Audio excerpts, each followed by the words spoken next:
ओवैसी मुसलमानों का अतीत के लिए, मुसलमानों का वर्तमान के लिए, मुसलमानों का अस्तित्व के लिए, मुसलमानों का भविष्य के लिए अनफिट दिखाई दे रहे हैं। खतरा है, दूसरे के लिए नहीं, हिंदुओं के लिए नहीं और किसी दल के लिए नहीं, लेकिन मुसलमानों के लिए इनसे बड़ा घातक कोई दल नहीं हो सकता। अब होगी तो हिस्सेदार बराबरी की लड़ाई होगी और बराबरी की हिस्सेदारी होगी।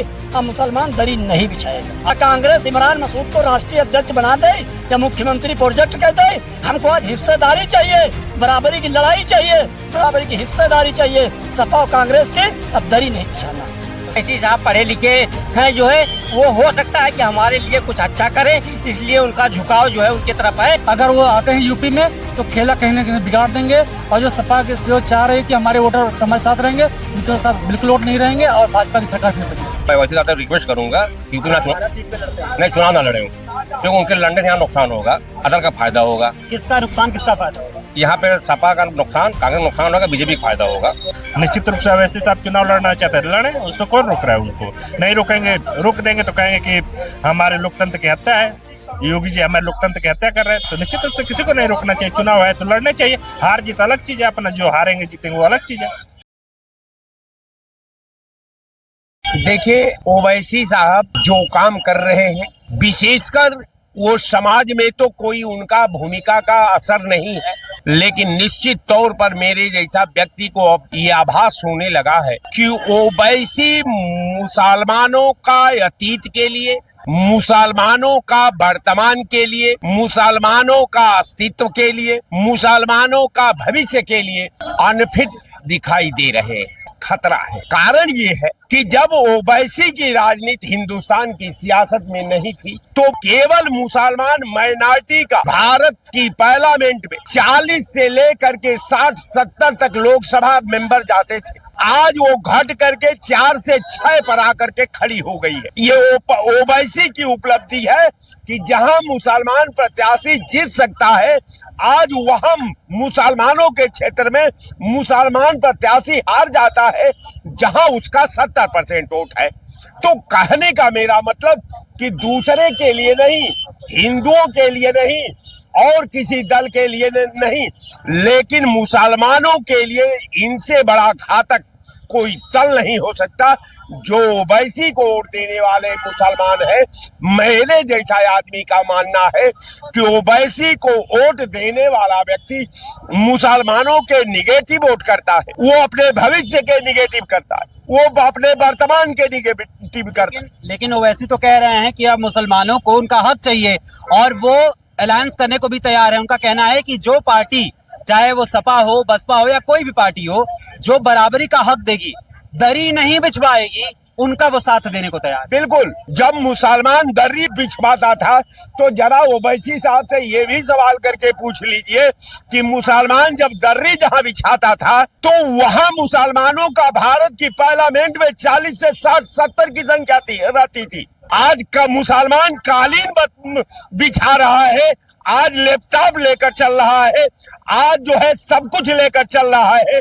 वहां ओवैसी साहब के नेतृत्व में 4 मेंबर ऑफ पार्लियामेंट मुसलमान के ये नेता है, 4 गो MP भारत की पार्लियामेंट में आज भी मौजूद है। यही ओवैसी का कारनामा है कि आप आज भारत की पार्लियामेंट में मुसलमान जो है अस्तित्व विहीन होने जा रहा है। क्या आप मान रहे हैं कि असदुद्दीन ओवैसी बीजेपी की टीम भी है? हम नहीं मान रहे हैं। हम ओवैसी साहब से पूछते हैं कि ओवैसी साहब, आप तो मुसलमानों के रहनुमा हैं।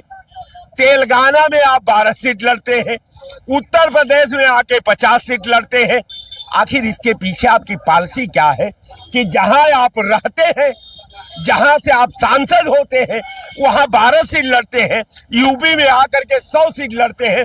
तो मैं तो ओवैसी साहब को सुझाव देना चाहता हूं कि ओवैसी साहब, आप उत्तर प्रदेश की सारी सीटों पर आप जो है अपना प्रत्याशी घोषित करिए। पूरा प्रदेश आपके साथ खड़ा रहेगा। पहले 403 सीटों पर आप अपना प्रत्याशी घोषित करिए। आइए, आपका उत्तर प्रदेश की आवाम में स्वागत है, लेकिन केवल मुसलमान सीट में प्रत्याशी दे करके मुसलमानों की भागीदारी पार्लियामेंट में और असेंबली में खत्म करना चाहते हैं। ये उत्तर प्रदेश में आपका कार्ड नहीं चलने वाला है। आप केवल मुसलमानों को हराने आए हैं, मुसलमान का वजूद मिटाने आए हैं, मुसलमान के खिलाफ आप समझौता किए हैं।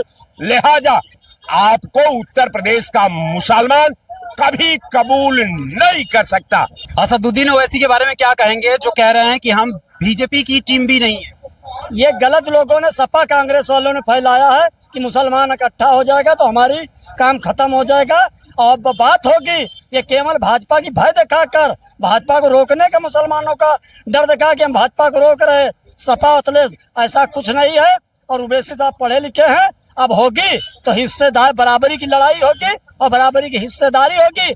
अब मुसलमान दरी नहीं बिछाएगा। अभी राय साहब ने कहा कि जिस तरीके से ओवैसी जहां जहां लड़ते हैं वहां मुसलमानों का वो नुकसान ही करते हैं। पहले मुसलमानों को फायदा होता था, लेकिन जब से ओवैसी साहब आ गए हैं तब से जगह जगह मुसलमानों का नुकसान हो रहा है। ओवैसी मुसलमानों का नुकसान करने उतरे हैं क्या? जरा राय साहब से ये पूछ लेते कि मुसलमान आज जिम्मेदार पद पर है कौन? क्या कांग्रेस इमरान मसूद को राष्ट्रीय अध्यक्ष बना दे या मुख्यमंत्री प्रोजेक्ट कह दे? हमको आज हिस्सेदारी चाहिए, बराबरी की लड़ाई चाहिए, बराबरी की हिस्सेदारी चाहिए। सपा और कांग्रेस के अब दरी नहीं बिछाना। तो सपा वाले तो लगातार मुस्लिम वोट पे लड़ते रहे हैं, हम वाई फैक्टर पे काम करते रहे। हम कहते हैं इकरा हसन को सपा वाले भी मुख्यमंत्री प्रोजेक्ट करते हैं राष्ट्रीय अध्यक्ष। अगर मुसलमानों के बहुत बड़े हमदर्द हैं, हम तो बराबरी की हिस्सेदारी की बात कर रहे हैं। अब दरी बिछाने वाला काम नहीं चलेगा, चाहे सपा हो चाहे कांग्रेस हो। क्या कहेंगे ओवैसी के बारे में? देखिए, ओवैसी साहब ने बिहार में चुनाव लड़ा, जिस तरीके से उनको सीटें मिली और जगहों पे कुछ सीटें मिली जो है, तो अब जो विपक्षी गठबंधन है उसके अंदर एक भय का वातावरण जो है पनप रहा है। कारण क्या है कि ये जो पार्टियां थी जो है, ये ज्यादातर जातीय गणित पर और जाति पे आधारित पार्टियां थी जो है, चाहे वो कांग्रेस रही हो, चाहे सपा रही हो, चाहे और अन्य पार्टियां रही हो, ये जात आधारित पार्टियां रही हैं। अब उनको इसलिए डर लग रहा है कि जो जिस जाति को हमने अब तक वोट बैंक बना के रखा था जो है, और उसके हित के लिए कोई काम ढंग का नहीं किया जो है, अब वो पढ़े लिखे हो रहे हैं और वो जो है अपने हित की बात कर रहे हैं और ऐसे लोगों को चुन कर लाना चाहते हैं जो उनके हित की बात करें। ओवैसी साहब में जो है वो देख रहे हैं कि ओवैसी साहब पढ़े लिखे हैं जो है, वो हो सकता है कि हमारे लिए कुछ अच्छा करें, इसलिए उनका झुकाव जो है उनकी तरफ है। देखिए, ऐसा नहीं है, पढ़े लिखे हों या अनपढ़ हों, मैं तो नहीं समझ पाता। लोग कहते हैं अच्छे मुसलमान, बुरे मुसलमान, पढ़े लिखाई। अरे भाई, क्या आज तक जितनी भी सरकारें रही, क्या वो मुसलमानों के लिए कोई ऐसी जो रोजगार की चीजें नहीं उत्पन्न कर पाई जिससे आगे बढ़ पाए? भाजपा सरकार जो है कहती है, हमारे योगी आदित्यनाथ कहते हैं एक हाथ में आपका जो है लैपटॉप रहेगा, दूसरे हाथ में कुरान रहेगा। तो वो जो है इतनी 35 से 35 करोड़ रुपए अल्पसंख्यक के नाम पे आ रहा है। ये सब कहाँ जा रहा है? मुझे उन्हीं योगी आदित्यनाथ जी के समय में योगी आदित्यनाथ जी ही कह रहे हैं कि सड़कों पर नमाज नहीं होगी और तमाम चीजें कह रही हैं। कुछ मुसलमान खुश हैं, कुछ मुसलमान नाराज भी हैं। बिल्कुल बिल्कुल, क्योंकि अभी तक जितनी भी सरकारें रही वो तुष्टिकरण की राजनीति करती रही, क्योंकि उनको वोट बैंक अपना बहुत इंपॉर्टेंट था। वो तुष्टिकरण की, उनको देश और किसी से कोई मतलब नहीं था। वो तुष्टिकरण की राजनीति करती थी, केवल वोट बैंक को पोलराइजेशन करके अपनी तरफ खींचने काम कर रही थी कि ये हमारी तरफ रहेंगे तो हमारा वोट। लेकिन मैं बता दूं, कभी भी ऐसा ये विपक्ष पार्टी जितनी भी कांग्रेस सपा, ये मत समझे कि वो हमारे लिए, बिल्कुल नहीं है। ये इनका ये मतलब है जो भी पार्टी भाजपा को हराएगी मैं उसके पक्ष में हूँगा। आप एग्जाम्पल देख लीजिए, पश्चिम बंगाल देख लीजिए, बिहार देख लीजिए, IIM जो कि अहमदाबाद की कहाँ का वो है, अगर वो आके पश्चिम बंगाल में जीतता है तो क्या वो हैदराबाद का वो है, तो क्या पश्चिम बंगाल में जीता, क्या डेवलपमेंट कर दिया है वहाँ पे? अगर वो जो है पश्चिम बंगाल में, इसी तरह यूपी में आ रहा है जहाँ पे उसके देखिए जो मुस्लिम वोटर होंगे वहाँ पे कैंडिडेट खड़ा करेगा और वहाँ जीत भी जाएगा। इसमें कोई वहाँ पे कहा विकास डेवलपमेंट करे? जो सरकार उनको विकास डेवलपमेंट से कोई मतलब ही नहीं है। क्या मुसलमानों को धोखा दे रहे हैं ओवैसी? बिल्कुल दे रहे हैं। मुसलमान को ये समझना चाहिए कि हमारा किस पार्टी में भलाई है। आप सर सर्वे करा लीजिए, 95% मैं आप चैलेंज करता हूं कि आप मुसलमान को देखिए, हर चीज की सुविधा ले रहे हैं, उनको सुविधा मिल रही, कोई उनको रोक रहा है? नहीं रोक रहा है। क्या ओवैसी की पार्टी AIM बीजेपी की टीम भी है या नहीं? नहीं, देखिए, हम बी टीम भी नहीं कहेंगे। हम तो कहेंगे कि अगर वो आएगी तो कहीं ना कहीं अपने वोटर को खींचने काम करेगी, लेकिन वहां पे काम करेगी जहां पे उनकी जो संख्या है वो ज्यादा है। अगर उनकी संख्या कम नहीं है तो वो सब सपा के साथ जाएंगे और वो सपा के साथ रहेंगे। टीम बी पर्दे के पीछे कौन खेल रहा है? देखिए, पर्दे के पीछे मुझे जहां तक लगता है अबोसी साहब हैं, अगर वो आते हैं यूपी में तो खेला कहीं ना कहीं बिगाड़ देंगे। और जो सपा के जो चाह रहे हैं कि हमारे वोटर हमारे साथ रहेंगे, उनके साथ बिल्कुल वोट नहीं रहेंगे और भाजपा की सरकार फिर बन जाएगी। क्या सपा का खेल बिगाड़ेंगे वैसे? देखिए, बिल्कुल बिगाड़ेंगे जो है, और वही डर इनको जो है बार बार सता रहा है। पहला डर इनको जो है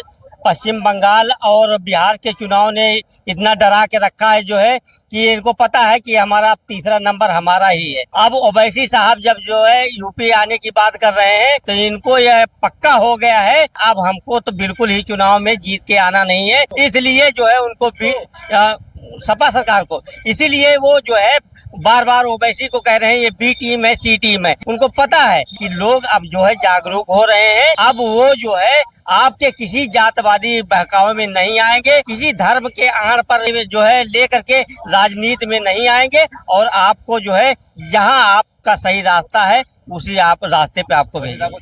अपना मजबूत कर, हैदराबाद मजबूत करें, यूपी में बात देंगे। अब मैं वैसे ज़्यादा रिक्वेस्ट करूंगा यूपी में नहीं चुनाव ना लड़े, क्योंकि उनके लड़ने से यहाँ नुकसान होगा, अदर का फायदा होगा। किसका नुकसान, किसका फायदा होगा? यहाँ पे सपा का नुकसान, कांग्रेस का नुकसान होगा, बीजेपी का फायदा होगा। इसलिए वैसे साहब को चाहिए कि चुपचाप बैठ जाए। तो क्या ओवैसी साहब से कांग्रेस और सपा वाले डरते हैं? नहीं, डरने वाली बात नहीं है। नहीं, कह तो आप यही रहे हैं। डरने वाली कौन सी बात है? डरने वाली कौन सी बात? नुकसान होगा, वोट बटेगा ना हम लोगों का, तो इसलिए उनको नहीं लड़ना चाहिए। उनको सोचना चाहिए। हैदराबाद सीट निकाल नहीं पा रहे हैं, हर जगह उंगली करने चले जा रहे हैं। तो क्या आप कह रहे हैं कि ओवैसी साहब टीम बी के रूप में पर्दे के पीछे खेल कर रहे हैं बीजेपी के साथ? कर रहे हैं, एकदम कर रहे हैं। साफ साफ जाहिर है, सामने है सारा मामला, एकदम साफ साफ जाहिर है, सामने मामला है।